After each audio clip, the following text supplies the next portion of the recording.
दोस्तों इस चैनल पे जो है क्वेश्चन बैंक को चलाया जा रहा है, बिहार बोर्ड क्वेश्चन बैंक को चलाया जा रहा है। 2009 से लेकर 2021 तक के सभी सब्जेक्टिव क्वेश्चन को बताए जा रहे हैं। तो यही कहेंगे, आप यदि नए व्यूअर हैं तो आप जुड़ जाइए और सब्सक्राइब कर लीजिए और बेल आइकन को प्रेस कर लीजिए, जिससे कि जब भी वीडियो जाएगा तो आपको सबसे पहले नोटिफिकेशन मिल जाएगा और आप देख सकते हैं। दोस्तों कहने का मतलब ये है कि आप क्वेश्चन बैंक को कर लेते हैं तो आपके लिए बहुत ज़्यादा बेनिफिशियल होगा और लगभग आप क्वेश्चन को वहाँ पर कर पाएंगे आप बोर्ड में। ठीक है, तो यही कहेंगे कि आप क्वेश्चन बैंक को ज़्यादा ध्यान दीजिए और सारा क्वेश्चन उसका बना लीजिए। ठीक है ना।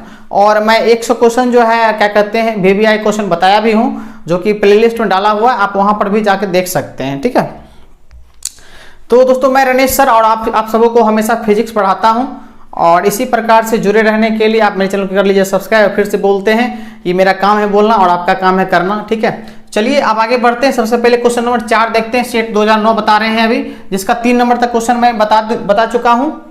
ठीक है, पिछले वीडियो में मैं 3 तक बता चुका हूं। ये 4 नंबर है। 4 नंबर क्वेश्चन कहता है पोलराइड क्या है और इसके उपयोगों को लिखे। ये क्वेश्चन पूछा गया है, बिहार बोर्ड 2009 में पूछा गया है। पोलराइड क्या है, ठीक है, हम इसको अच्छे से आपको व्याख्या कर देते हैं, अच्छे से सबको समझा देते हैं। ठीक है, उसका फिर बोर्ड पर हम लिख देंगे। ठीक है, पोलराइड जो है यह एक युक्ति है, यह एक उपकरण है। इसकी सहायता से प्रकाश को समतल ध्रुवित प्रकाश में बदला जाता है। ठीक है, समतल ध्रुवित प्रकाश में बदला जाता है। ठीक है, अब आता है क्या कि इसका उपयोग क्या है। तो उपयोग इसका किया जाता है, पोलराइड का उपयोग किया जाता है चश्मा में किया जाता है।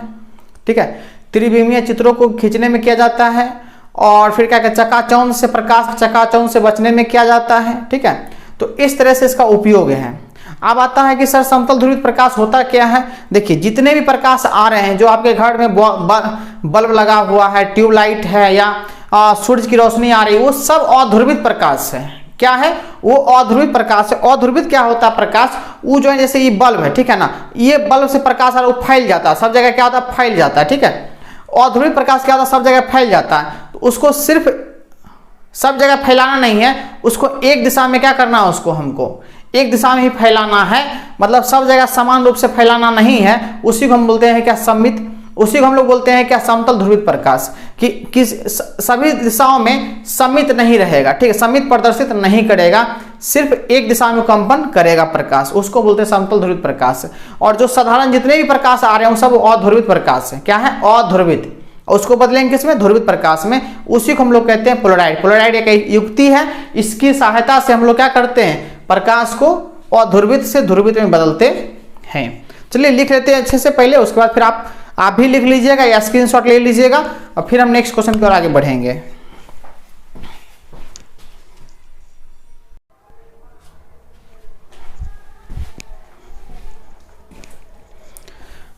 तो मेरे प्यारे साथियों, इसका आंसर मैंने लिख दिया है। यह एक उपकरण है या युक्ति है, इसकी सहायता से समतल ध्रुवित प्रकाश उत्पन्न किया जाता है। ठीक है, और इसका उपयोग जो होता है मेरे प्यारे साथियों, इसका उपयोग जो होता है चश्मा में किया जाता है, पोलराइड चश्मा में किया जाता है। और दूसरा इसका उपयोग जो है प्रकाश के चकाचौंध से बचने में किया जाता है। ठीक है, प्रकाश का जो बहुत ज्यादा लाइट आता है, चमकता हुआ आता है लाइट, तो उससे बचने में किया जाता है पोलराइड का उपयोग। ठीक है, इसका उपयोग समतल ध्रुवित प्रकाश उत्पन्न करने में किया जाता है दोस्तों।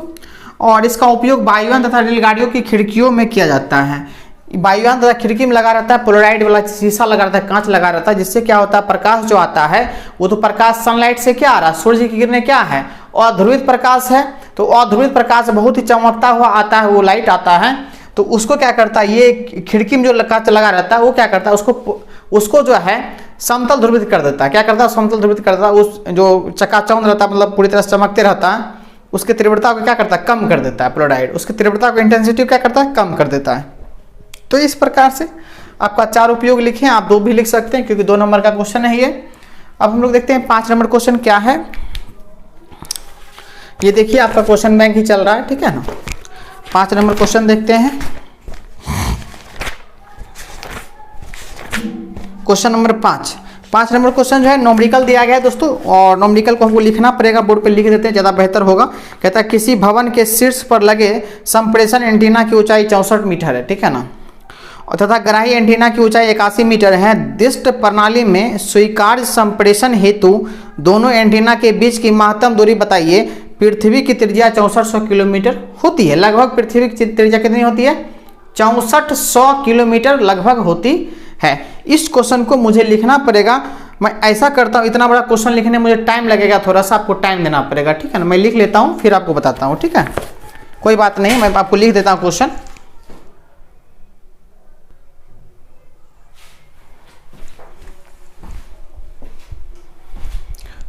दोस्तों यहाँ पे जो है क्वेश्चन हमने लिख दिया है, न्यूमेरिकल टाइप क्वेश्चन है। किसी भवन के शीर्ष पर लगे संप्रेषण एंटीना की ऊंचाई जो है वो 64 मीटर है और तथा गहराई एंटीना की ऊंचाई 81 मीटर है। दिष्ट प्रणाली में स्वीकार संप्रेषण हेतु दोनों एंटीना के बीच की महत्तम दूरी बताइए। देखिए एंटीना के बीच की दूरी निकालने के लिए फार्मूला होता है 2RH। 2RH होता है फार्मूला। तो बस हम लोग निकाल लेते हैं इसको फटाफट और देख लेते हैं क्या आएगा इसका आंसर फाइनली, और आपको बताना है। देखिए इसका 81 मीटर है और इसका 64 मीटर है। अब पृथ्वी की त्रिज्या जो होती है 6400 किलोमीटर होती है। कितनी मीटर होती है? 6400 किलोमीटर होती है। तो देखिए सबसे पहले क्या है, एक तो आपका हो गया संप्रेषण एंटीना की ऊंचाई, एक हो गया आपका गहराई एंटीना की ऊंचाई, ठीक है ना। तो दोनों को लिखना है, क्या कहता है महत्तम दूरी, दोनों को दो जोड़ देना है। 2RH अब प्लस हो जाएगा 2RH। 2RH एक हो जाएगा संप्रेषण का, एक हो जाएगा गहराई का हो जाएगा, ठीक है ना। और इसमें देना है हमको क्या, 2R का वैल्यू 6400 किलोमीटर और H जो है आपका वो कितना है, इसका देखिए कितना है 64 है, प्लस 2R का हो गया 6400 और फिर देखिए H कितना है इसका H है 81, तो 81 ले लिए। आइए जरा सा देख लेते हैं इसका क्या क्या कॉमन आएगा, इस चीज को हम देखते हैं जरा सा, ठीक है ना। इसको हम लोग लिख सकते हैं 2 गुना 64 गुना 100, ठीक है। तो इसका तो हो जाएगा, हमको लगता है कि इसका डायरेक्ट आ जाएगा कितना, देखिए जरा से एक मिनट, ये √2 ही हो जाएगा और इसका जो है ना हो जाएगा कितना 80 हो जाएगा, 8 64 80 हो जाएगा, ठीक है ना। 80 हो जाएगा, इसका क्या हो जाएगा 64 का हो जाएगा 8 हो जाएगा, 8 64 और इसका क्या हो जाएगा, इसका √2 हो जाएगा और इसका हो जाएगा आपका कितना 80 और 9 9 81, इसका 9 हो जाएगा इस तरह से। और √2 हम कॉमन ले लेते हैं तो बचेगा क्या, देखिए यहाँ पे जरा सा क्या होगा, यहाँ पे 8 64 क्या 6400 सही, 8 80 और 80 तो 0 और 0 और हो जाएगा 64, ये सॉरी 8 0 हो जाएगा, ये 8 64, ठीक है। इससे 80 निकलेगा, देख सकते हैं आप, देख सकते हैं यहाँ पे 2 80 है, 1 80 निकल जाएगा यहाँ पे। अब यहाँ पर क्या हो गया 640 प्लस 9 8 72 720, इसको ऐड कर दीजिए और जो आएगा आपका क्या हो जाएगा, एक्यूरेट आंसर हो जाएगा, ठीक है ना, एक्यूरेट आंसर हो जाएगा। थोड़ा इसमें और प्रॉब्लम हो गया है, आपको थोड़ा सा इसमें करना क्या है, ये जो आपको दिया हुआ है किलोमीटर में, इसको आप मीटर में चेंज कर लीजिए, ठीक है, 10³ मीटर हो जाएगा, क्योंकि ये भी मीटर में है ना, तो इसको आप मीटर में चेंज कर सकते हैं। ऐसा हो सकता है यहाँ पे देखिए 10³ हो जाएगा इंटू 64, यहाँ हो जाएगा 10³ इंटू 64, ऐसा कुछ हो जाएगा। उसके बाद बनाइए तो अच्छा रहेगा, ठीक है। मतलब यहाँ पे हो जाएगा कि आपको देखिए क्या है, यहाँ पे हो जाएगा कि आपको देखिए सबसे पहले यहाँ पे क्या क्या हो जाएगा, यहाँ पे देखिए और यहाँ पे देखिए ये हो जाएगा √2 इंटू यहाँ पे हो जाएगा क्या √2 था ना पहले से, इसका कितना निकाल था 80 और यहाँ 10³ है, 1000 है ना, 1000 का वर्गमूल होगा नहीं ना होगा, ऐसे 1 मिनट की जरा से इसको हम अच्छे से कर देते हैं। 2 ये हो जाएगा 80 गुना 80 और इसको लिखेंगे 3 बार लिखेंगे, ठीक है ना, 3 बार 1000 को 1 2 और 3, 64 को लिखेंगे 8 गुना 8 लिखेंगे ना, 8 64, फिर प्लस 2 इसको लिखेंगे 80 गुना 80 इंटू क्या लिखेंगे 10 गुना 10 गुना 10 गुना 8 गुना 8, ठीक है, ऐसे लिख रहे हैं, इसको लिख रहे हैं, ठीक है ना। 6400 लिखे हैं ऐसे, देखिए 2 80 है तो 1 80 निकल जाएगा आपका, ठीक है, ये 1 80 निकल गया, फिर क्या निकला 2 10 है ना, 2 10 में से क्या होगा, 2 10 में से क्या होगा, 1 10 निकल गया, 1 10 बच जाएगा और 2 8 है, 2 8 में से क्या होगा 1 8 निकल गया। देखिए 2 80 में से 1 80 निकला, 2 10 में से 1 10 निकला, 2 8 में से सॉरी यहाँ 64 नहीं होगा ना, यहाँ तो है आपका 81 है ना, 81 9 9 81 9 9 81 9 गुना 9, ठीक है। यहाँ 2 8 है तो 1 8 निकल गया, ठीक है, 1 8 निकल गया। और ये हो गया 80, ये हो गया 10, 1 8 निकल गया। तो बचा कितना देखिए, यहाँ 2 बच गया है, यहाँ फिर 10 बच गया, ठीक है। उसी प्रकार से यहाँ भी होगा, देखिए 1 80 निकल गया, 1 10 निकल गया, 1 9 निकल गया, बचेगा कितना 2 × 10 बचेगा, 2 × 10। अब इसको गुना कर लीजिए 800, इसको गुना कर लीजिए, ये तो कॉमन आ जाएगा ना, रूट 10 दूनी 20, 10 दूनी 20, रूट 20 कॉमन आ जाएगा, ठीक है, रूट 20 कॉमन आ जाएगा और इसको गुना कर लीजिए, जो आएगा आंसर हो जाएगा, ठीक है, कुछ नहीं करना है। 8 × 80, 8 × 80, 8 × 8 64, ये हो जाएगा कितना देखिए तो, ये हो जाएगा 6400, ये हो जाएगा रूट 20 प्लस ये देखिए कितना 90, 9 8 72, 9 8 72, 7200 हो जाएगा, ये हो जाएगा 20, ठीक है। रूट 20 कॉमन ले लीजिए और जोड़ दीजिए, जो आएगा आंसर हो जाएगा, ठीक है, कुछ भी नहीं है। और रूट 20 कॉमन ले लीजिए और ये दोनों को जोड़ दीजिए, जो आएगा आंसर हो जाएगा। ये देखिए गुना किए है ना, 80 हो गया, 8 8 64 हो गया, और ये हो गया 90 और 9 8 72, तो 72 इस तरह से हो गया, 7200 हो गया, और इसका हो गया 6400। इसका रूट 20 को कॉमन ले लीजिए और जो आएगा आंसर हो जाएगा 6400 प्लस 7200, ये हो जाएगा कितना रूट 20, ठीक है। इसको जोड़ के जो आएगा आंसर हो जाएगा, मीटर में होगा आंसर, क्या होगा, मीटर में होगा आंसर, ठीक है ना। अब हम लोग आगे क्वेश्चन देखते हैं। अगला क्वेश्चन क्या है ये देखना है, ठीक है ना। अगला क्वेश्चन कहता है क्या कि 6 नंबर, एक विद्यार्थी भूल से वोल्ट मीटर को परिपथ में श्रेणी क्रम में तथा एमीटर को समांतर क्रम में जोड़ देता है, इसका परिणाम क्या होगा। इसका परिणाम लिखना है दोस्तों, क्या लिखना है आपको, इसका मौखिक आंसर है, इसका लिखना है क्या कि विद्यार्थी भूल से वोल्ट मीटर को परिपथ श्रेणी क्रम में जोड़ देता है और समांतर एमीटर को समांतर क्रम में जोड़ देता है, तो उपकरण जो है वो जल सकता है, यही लिखना है आपको आंसर। सब कुछ उतार देना, उसका लिख देना क्या कि ऐसा करने पर उपकरण या युक्ति जल सकती है या जल सकता है, ठीक है। इसका 6 नंबर का आंसर हो गया, ठीक है। यही बात लिखना है आपको कि युक्ति क्या हो सकती है, जल सकती है। अब 7 नंबर कहता, क्वेश्चन कहता है संचायक सेल का आंतरिक प्रतिरोध क्यों कम होता है। संचायक सेल का आंतरिक प्रतिरोध क्यों कम होता है, इसके बारे में देखो तुरंत। अभी हम इसको मिटाते हैं फटाफट और आपको बताते हैं।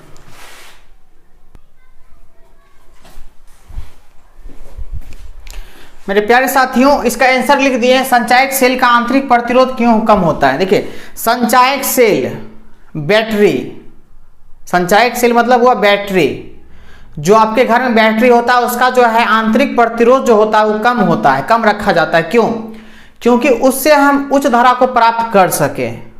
उच्च धारा प्राप्त करेंगे तब ना हमारा बल्ब हो गया, पंखा हो गया, एकदम तेजी से नचेगा, ठीक है। इसलिए प्रतिरोध को कम रखा जाता है। संचायक सेल का आंतरिक प्रतिरोध कम होता है जिससे सेल द्वारा उच्च धारा प्रवाहित हो सके। इतना ही आंसर लिखना है बस, 2 नंबर आपको कटा के मिल जाएगा। मेरे प्यारे साथियों, आप ऐसा आंसर लिखो जो सटीक और कम शब्दों में हो लेकिन सटीक हो। और आप खूब लिख रहे हो, पेज भर दिए, फिर भी आपका वो आंसर जो है सटीक नहीं है, तो आप कहीं से भी एलिजिबल नहीं हो कि आपको नंबर मिलना चाहिए, ठीक है। इसलिए कहेंगे कि ऐसा आंसर लिखो जो कि एकदम सटीक हो। क्वेश्चन नंबर 8 देखते हैं।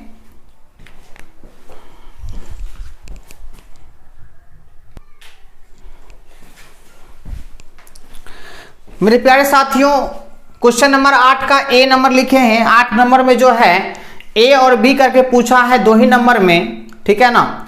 तो आपको बनाना है, कहता है दिखाइए कि ई ऊर्जा वाले इलेक्ट्रॉन की डी ब्रोगली तरंगदैर्घ्य के लिए संबंध है लैम्डा बराबर h/√10⁻²me। H को बोलते हैं प्लांक नियतांक और M को बोलते हैं इलेक्ट्रॉन का द्रव्यमान और E को बोलते हैं गतिज ऊर्जा और लैम्डा को बोलते हैं तरंगदैर्घ्य, डी ब्रोगली का तरंगदैर्घ्य। मेरे प्यारे साथियों, आपको चिंता करने की जरूरत नहीं, क्योंकि आपका भाई, आपका सर और आपका दोस्त जब तक आपको बताएगा तब तक आपको कोई दिक्कत होने वाला नहीं है।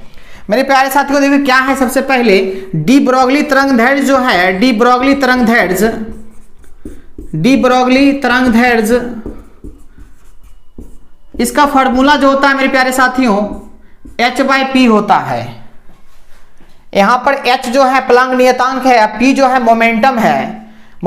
डी ब्रोगली तरंगदैर्घ्य का जो मोमेंटम है, मोमेंटम मतलब संवेग है, संवेग बराबर होता है मेरे प्यारे साथियों संवेग बराबर जो होता है वो द्रव्यमान और वेग के गुणनफल को हम लोग संवेग कहते हैं। द्रव्यमान और वेग के गुणनफल को हम लोग संवेग कहते हैं। मेरे प्यारे साथियों, इलेक्ट्रॉन है, यहाँ पर इलेक्ट्रॉन चलेगा तो उसमें गतिज ऊर्जा होगी। तो इलेक्ट्रॉन की गतिज ऊर्जा क्या हो जाएगी? गतिज ऊर्जा आपको बता देते हैं, गतिज ऊर्जा बराबर फार्मूला होता है ½ mv² होता है। तो इलेक्ट्रॉन की गतिज ऊर्जा जो हो जाएगी, इलेक्ट्रॉन की गतिज ऊर्जा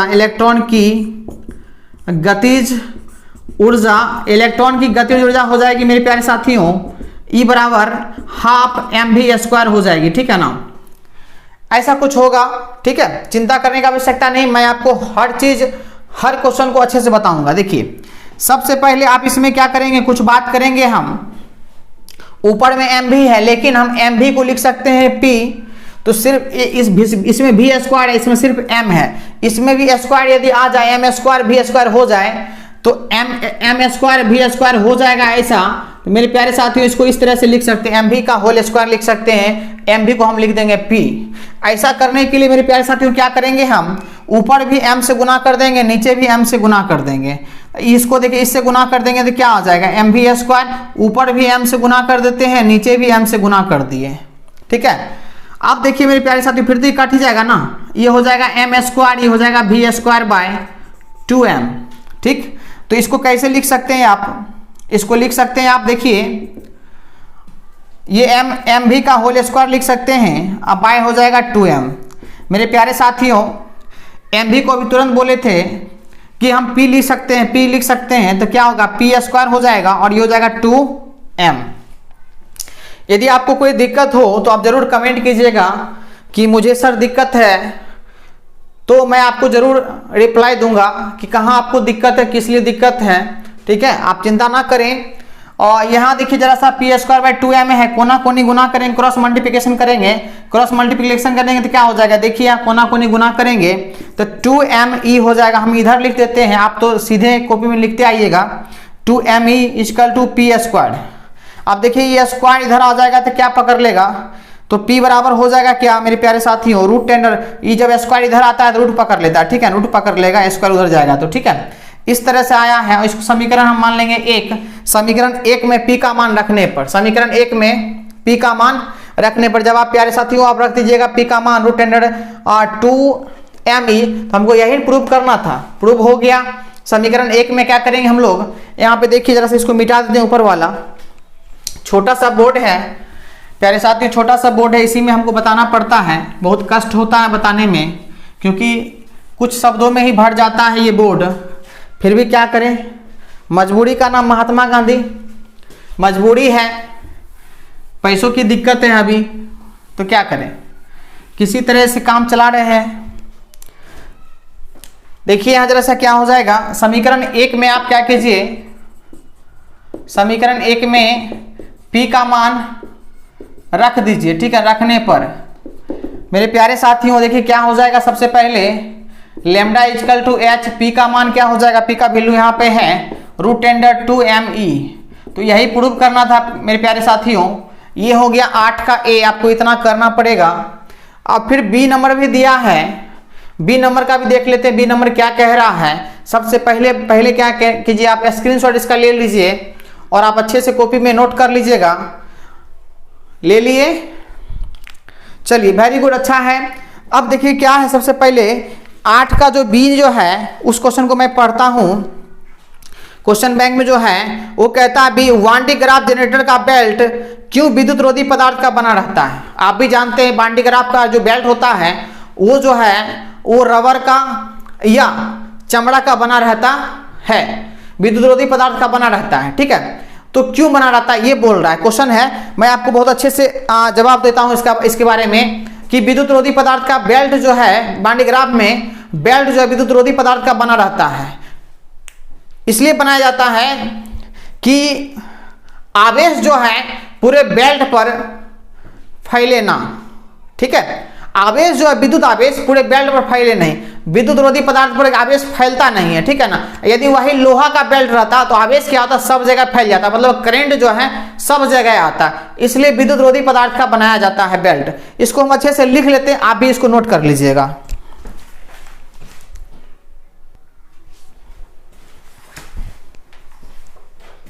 मेरे प्यारे साथियों, क्वेश्चन जो है 8 का बी नंबर है, वान डी ग्राफ जनरेटर का बेल्ट क्यों विद्युत रोधी पदार्थ का बना रहता है।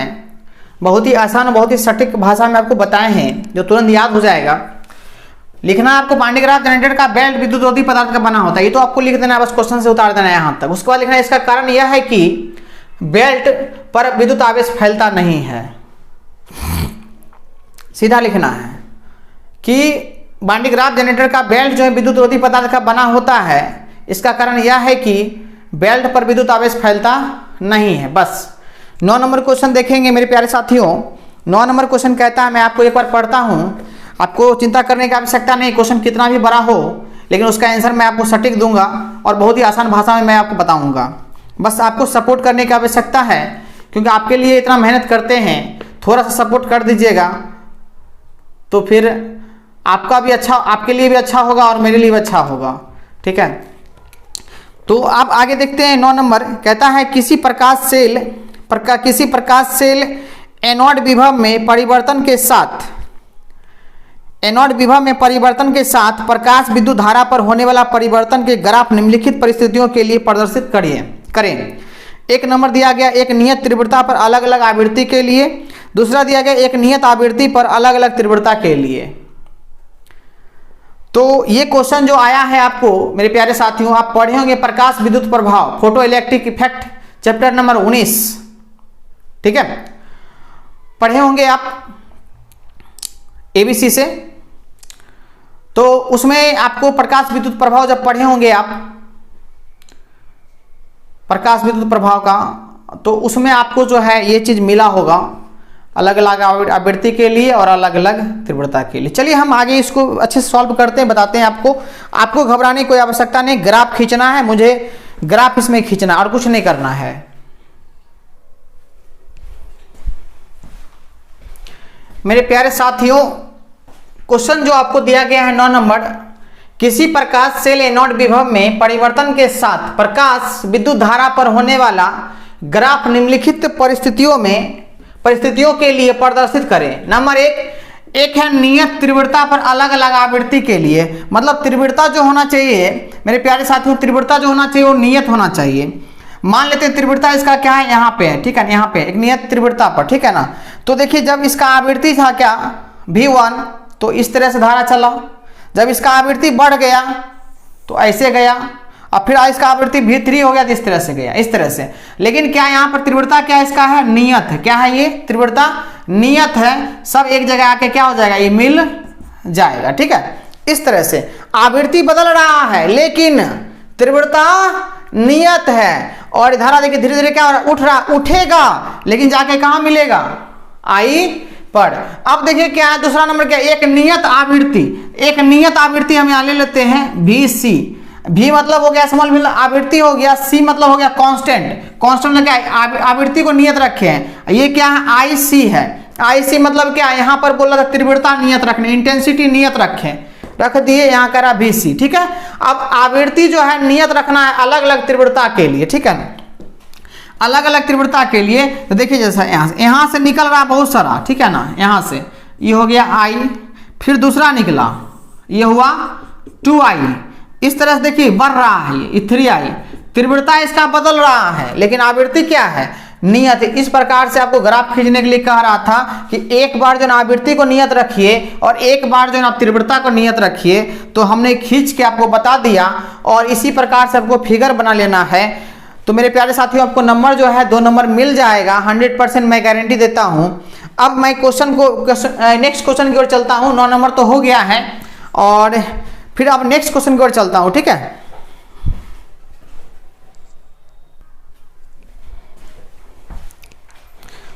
मेरे प्यारे साथियों, क्वेश्चन नंबर देखेंगे अब हम नेक्स्ट 11 नंबर क्वेश्चन। रदरफोर्ड के अल्फा कण प्रकीर्णन प्रयोग के आधार पर रदरफोर्ड की परमाणु संरचना को समझाइए। मेरे प्यारे साथियों, रदरफोर्ड और उसके सहयोगी गाइगर एवं मार्सडेन ने एक महत्वपूर्ण प्रयोग किया, ठीक है, जिससे परमाणु के आंतरिक संरचना के संबंध में महत्वपूर्ण जानकारियां प्राप्त हुई।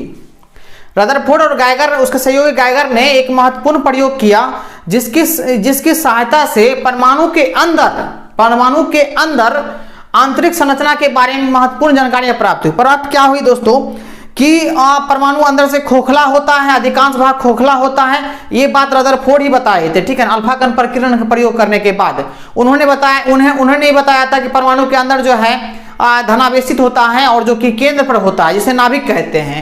उन्होंने ही बताया क्या कि इलेक्ट्रॉन जो है नाभिक के चारों ओर घूमता है। इस तरह से उन्होंने बहुत सारा बात बोला था। तो देखिए सबसे पहले क्या है, एक अल्फा कण पर प्रयोग कैसे किया था। सबसे पहले जो है एक यहाँ पर हम लोग शीशे की बर्तन लेंगे, ठीक है, ज्यादा कुछ दिमाग लगाने की आवश्यकता है नहीं, आराम से देखिए। एक शीशे की बर्तन लेंगे, ठीक है, क्या लेंगे हम एक शीशे की बर्तन लेंगे, ठीक है। और इस शीशे की बर्तन में जो है, इस शीशे की बर्तन में एक शीशे की बर्तन लेंगे हम, यहां से देखिए जरा से ये, ठीक है। ये शीशे का पात्र है, शीशे का बर्तन है, ठीक है। और यहाँ पे जो है लिखा हुआ पोलोनियम, रेडियो एक्टिव तत्व रखा हुआ, पोलोनियम रेडियो एक्टिव पदार्थ है ये। और ये शीशे का पात्र है, समझ रहे हैं ना, शीशे का पात्र, शीशे का बर्तन है, ठीक है। शीशे के बर्तन में हमेशा रखा जाता है रेडियो एक्टिव तत्व को। रेडियो एक्टिव तत्व क्या होता है सर? रेडियो एक्टिव तत्व होता है क्या, वैसा तत्व जो अपने में से हमेशा विकिरण निकालते रहता है, हमेशा कण अल्फा बीटा कण निकालते रहता है, उसी को हम लोग बोलते हैं रेडियो एक्टिव पदार्थ कहते हैं। तो ये भी अपने में से क्या होता है, हमेशा निकालते रहता है, क्या, अल्फा बीटा कण निकालते रहता है। ये देखिए, ये जो देख रहे हैं ना आप, ये अल्फा कण है, ठीक है ना, ये सब अल्फा कण है। इस तरह से जाता है। यहाँ पर एक लगा रहता है संकीर्ण, एक यहाँ पर लगा रहता है शीशे का एक पर्दा लगा रहता है। क्या लगा रहता है? शीशे का एक पर्दा, ठीक है। और इसके आगे में जो लगा देते हैं हम इस तरह से स्वर्ण की पन्नी, स्वर्ण की मतलब सोना धातु की पन्नी लगा देते हैं, ठीक है, सोना धातु की पन्नी लगा देते हैं, ठीक है। देखिए ये पन्नी लगा दिए और यहाँ पर एक प्रस्फुट गणित्र लगा देते। प्रस्फुट गणित्र क्या होता है सर? प्रस्फुट गणक लगा देते। क्या लगाते हैं? प्रस्फुट गणक। ये जो होता है दोस्तों, ये क्या करता है आपको बताते हैं इसके बारे में। ये एक प्रस्फुट गणक है, ठीक है, प्रस्फुट गणक मतलब ये जो है यहाँ से जो अल्फा कण निकल रहा है और ये जो पन्नी, ये स्वर्ण की पन्नी है। ये क्या है? स्वर्ण की पन्नी, स्वर्ण की पन्नी है। यहाँ पर आता है, वो टकराता है, इससे क्या होता है, अल्फा कण जो होता है ये पूरा फैल जाता है, ठीक है। तो प्रस्फुट गणक के द्वारा क्या करते हैं, उस अल्फा कण को हम लोग क्या करते हैं, काउंट करते, गिनते हैं, ठीक है। ये काउंटर है, गिनता है, ठीक है ना। तो उन्होंने प्रयोग किया क्या कि एक शीशा का बर्तन लिया, उसमें रेडियो एक्टिव तत्व रख दिया, रेडियो एक्टिव पदार्थ पोलोनियम हो गया, यूरेनियम हो गया, ठीक है, इस तरह से रख दिया। और इससे देखा कि अल्फा कण निकल रहा है। अधिकांश अल्फा कण क्या हो रहा है कि सीधे इसको आर पार करते हुए निकल जाता है। अब कुछ अल्फा कण देख रहा है क्या कि ये विचलित हो रहा है। विचलित क्या? ये फैल रहा है। क्या हो रहा है? फैल रहा है। तो इस आधार पर उन्होंने बहुत सारा बात परमाणु संरचना के बारे में बताया। अब क्या क्या बताया वही पूछ रहे हैं कि रदरफोर्ड की परमाणु संरचना को समझाइए। तो उसके हिसाब से अधिकांश अल्फा कण क्या होता है, सीधे आर पार निकल जाता है। तो सीधे आर पार निकल गया, इसलिए उन्होंने बोला क्या कि परमाणु अंदर से खोखला होता है। पहले आप इसका स्क्रीनशॉट ले लीजिए, फिर आपको हम आगे बताते हैं, ठीक है। छोटा सा बोर्ड है, क्या करें, छोटा सा बोर्ड है तो करना पड़ता है, किसी तरह से मैनेज तो करेंगे ही ना। हो गया?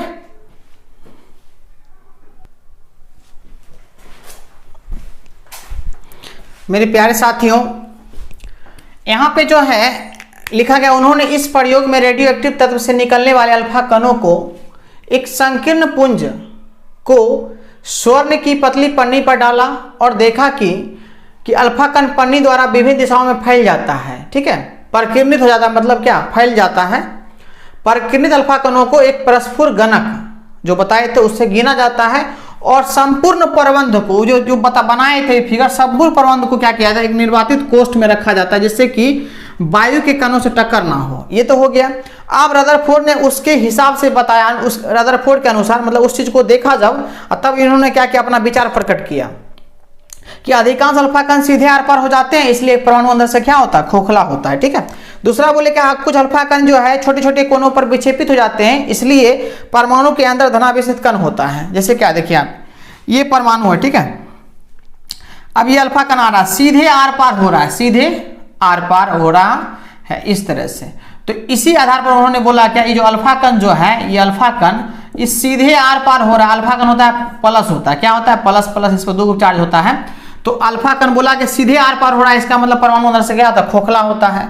फिर देखा कि कुछ कोनों पर क्या हो रहा है, विक्षेपित हो जाता है। क्या होता है, विक्षेपित। इसका मतलब है कि इसके अंदर जो है ना कोई न कोई धनावेशित कण है जो कि इसको क्या करता है, मोड़ देता है, क्योंकि ये भी प्लस है और ये भी क्या है, प्लस है, इसलिए इसको दूर कर देता है। उसके बाद उन्होंने देखा क्या कि जब सीधे जाता है तो ये सीधे जाता है, ये जो है 90 डिग्री से भी अधिक कोनों पर क्या करता है, इसको परिकेंद्रित कर देता है। मतलब क्या, इसको फिर से रिटर्न कर देता है। उनको लग गया, इसका मतलब है कि धनावेशित जो कण है वो बीच में ही है, इसलिए इसको जाने नहीं देता है। तो उन्होंने कहा कि इसके बीच में नाभिक होता है, उसी को नाभिक बोला। ठीक है, तो इस तरह से उन्होंने अपने क्या कहते हैं ये इस प्रयोग को बताया और परमाणु के बारे में अधिकांश जानकारी, मतलब बहुत अधिक जानकारी प्राप्त हुई। तो कहने का मतलब परमाणु के अंदर को संरचना को समझाने के लिए सबसे क्या कहते हैं, यदि देखा जाए कि सबसे जो पहले जो समझाए हैं वैज्ञानिक वो रदरफोर्ड है। ठीक है ना, रदरफोर्ड ही जो है इस चीज को समझाने में सक्षम हुए और इनकी बातों को माना गया। और परमाणु अंदर से खोखला होता है, परमाणु के अंदर केंद्र पर नाभिक होता है, नाभिक के चारों ओर इलेक्ट्रॉन घूमता है, इन्होंने ही समझाया। ठीक है, तो दोस्तों ये जो है ना आपका हम आज 11 नंबर तक बता दिए हैं। आपको यही कहेंगे आप रट लीजिए, फिर हम आपको नेक्स्ट क्लास में मिलते हैं। यही कहेंगे कि दोस्तों कि बस अपना प्यार और समर्थन बनाए रखिए। बहुत ज़्यादा मेहनत लगता है, इतना बात लिखने में और बताने में क्या लगता है वो तो मुझे ही पता है। आपको तो बस 20 से 25 मिनट का वीडियो मिल गया है, लेकिन इसके लिए मुझे 2-3 घंटा काम करना पड़ता है। 3 घंटे से कम नहीं होने वाला ये काम, 3 घंटे लगता है। तो दोस्तों प्लीज़ एक शेयर बनता है और एक लाइक बनता है।